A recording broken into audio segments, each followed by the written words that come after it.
Shalom sahabat pendengar, selamat datang di podcast kita pada hari ini.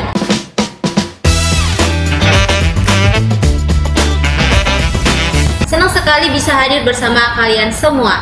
Nah, kali ini kita akan membahas suatu topik tentang kehidupan kita sebagai seorang mahasiswa, khususnya di dunia keperawatan. Nah, topik kita pada hari ini adalah tentang bagaimana dosa dapat mempengaruhi cara kita berpikir, metodologi belajar dan praktik kita, bahkan tujuan dari ilmu yang kita tekuni. Betul sekali Ika, banyak dari kita mungkin sering melihat atau sering terjadi fenomena yang ada di kampus, seperti ada teman yang suka mencontek, ada yang suka mengcopy paste laporan orang tanpa pikir panjang, atau bahkan kurang disiplin saat praktik klinik. Mungkin itu terlihat sepele, namun jika di dalam sudut pandang iman Kristen, itu sebenarnya berhubungan erat dengan realitas dosa di dalam kehidupan manusia. Nah, untuk membahas ini lebih jauh, kita sudah kedatangan 3 narasumber mahasiswa yang luar biasa. Ada Ciko, ada Lastri, dan ada Yemima. Halo teman-teman, apa kabar? Kabar baik, saya sendiri senang diundang di sini. Kalau saya pribadi juga senang bisa ikut ngobrol bareng di sini. Saya senang karena saya bisa diundang ke sini. Oke, kita mulai dari pengalaman nyata. Dari Ciko, kamu bisa ceritakan apa saja persoalan yang mungkin sering muncul di lingkungan mahasiswa keperawatan di sini? Oke, jadi berdasarkan pandangan saya atau menurut penglihatan saya, masalah yang sering dilakukan oleh mahasiswa khususnya pada fakultas keperawatan kita adalah mereka sering melakukan segala sesuatu itu tidak berdasarkan tujuan yang jelas. Misalnya ketika WO atau ketika klinik, mereka cuma melakukan hal itu tanpa mengetahui apa tujuan atau apa yang bisa mereka hasilkan atau manfaatnya untuk diri mereka sendiri. Kadang ketika mendapatkan tugas, mereka melakukannya atau mereka mengerjakan tugas tersebut tidak dengan kejujuran. Biasanya mereka langsung mengcopy paste dari internet, yang seharusnya dari internet itu bisa kita gunakan sebagai panduan atau sebagai acuan untuk mengerjakan tugas, bukan sebagai copy paste langsung untuk menjawab tugas-tugas yang diberikan dari dosen-dosen. Oke, itu saja. Wah, menarik sekali ya Ciko. Jadi ini bukan hanya soal akademik, tetapi sudah berdampak kepada hubungan sosial juga. Nah, jadi di dalam teologi ini disebut sebagai dosa aktual yang nyatanya dilakukan oleh manusia. Nah, seperti yang dikatakan dalam Amsal 12 ayat 22, orang yang dusta bibirnya adalah kekejian bagi Tuhan. Nah, jadi ketika kita tidak jujur dalam hal akademik, itu bukan hanya melanggar aturan kampus, tetapi juga melawan Allah sendiri. Oke, baik. Sekarang aku mau dengar dari Yemima. Kalau kita tarik lebih dalam lagi, sebenarnya akar dari persoalan ini seperti apa sih dalam teologi Kristen? Oke, jadi seperti ini.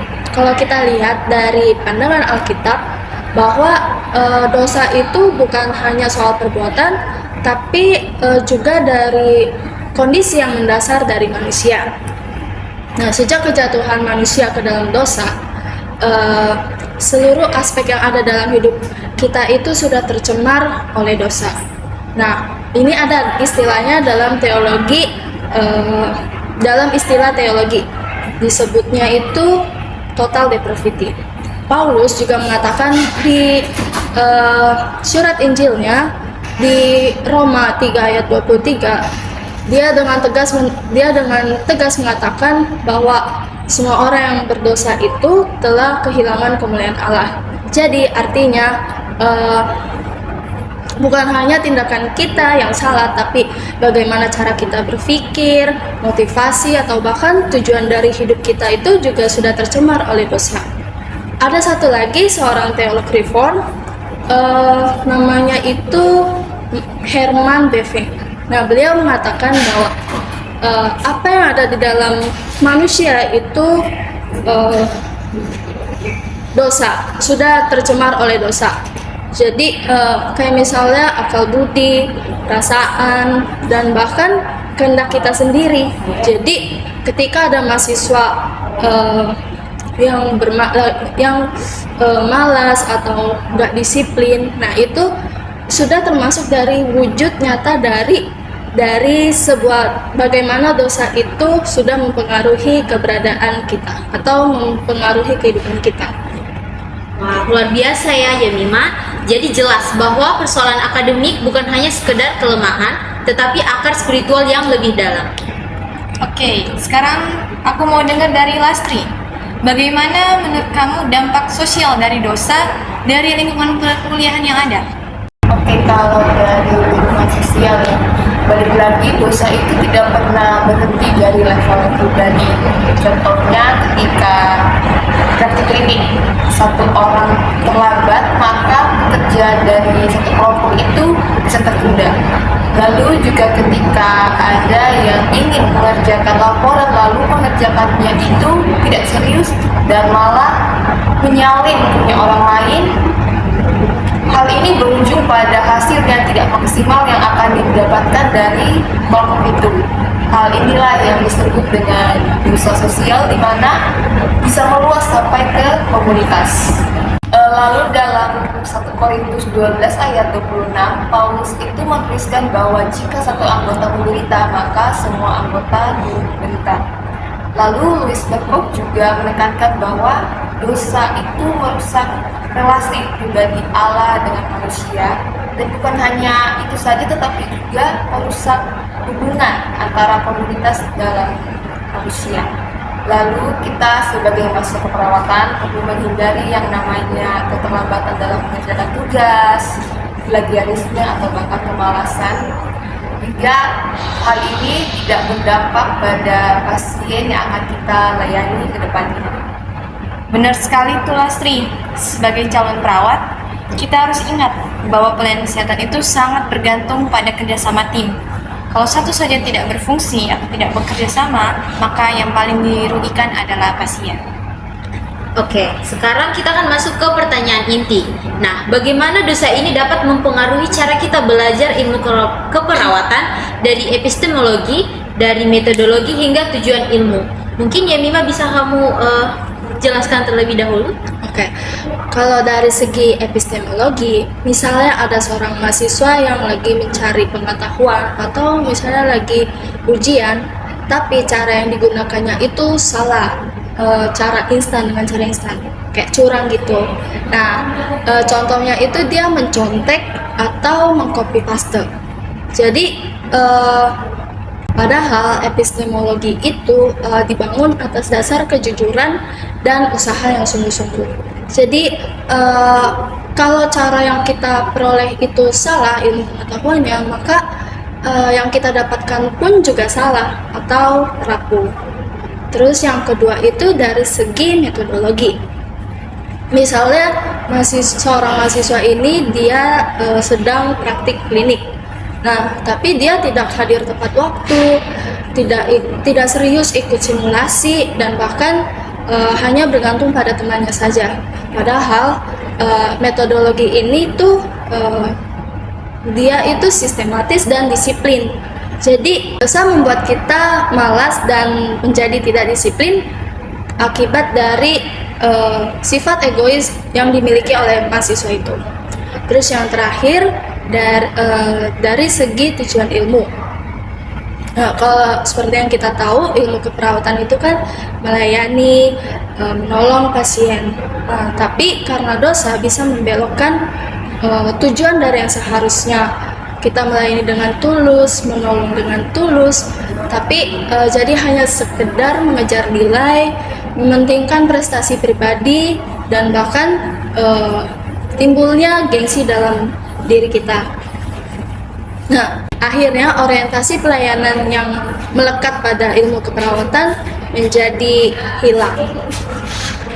Terima kasih Yemima. Bagaimana menurut kamu, Ciko? Kalau dari saya sendiri, saya tentunya setuju dengan apa yang dikatakan oleh saudari Yemima, bahwa dosa epistemologi dan juga dosa metodologi itu sangat berpengaruh kepada kita, khususnya kita sebagai mahasiswa keperawatan dalam tujuan kita dalam praktik sehari-hari.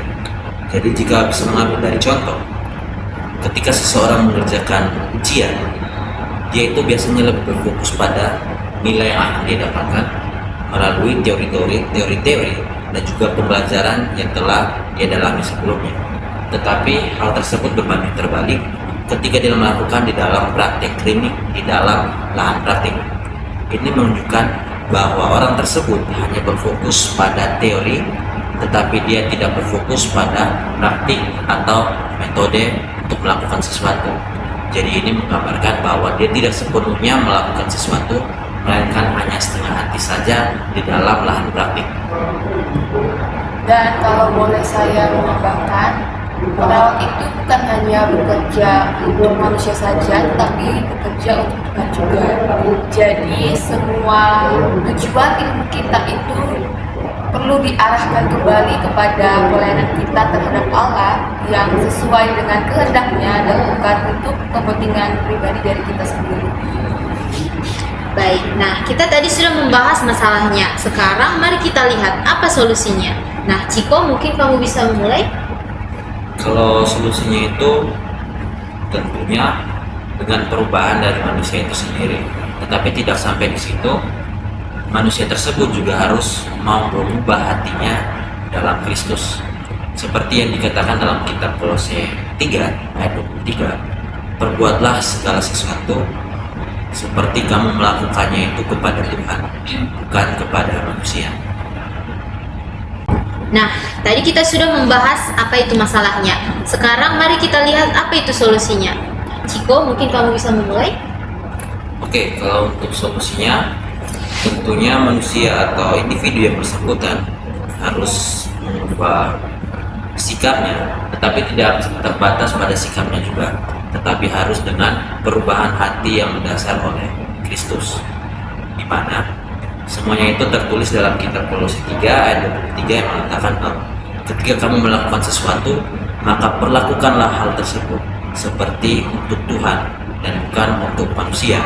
Jadi di dalam kehidupan seharusnya ketika kita melakukan praktek di klinik, ketika kita melakukan atau mengerjakan suatu tugas dari dosen, seharusnya itu kita melakukannya itu seperti kita melakukannya kepada Tuhan. Jadi motivasinya untuk kedepannya itu menjadi lebih baik. Benar sekali, hanya Kristus yang dapat mengubah hati manusia seperti dari malas menjadi rajin, lalu dari egois menjadi begitu.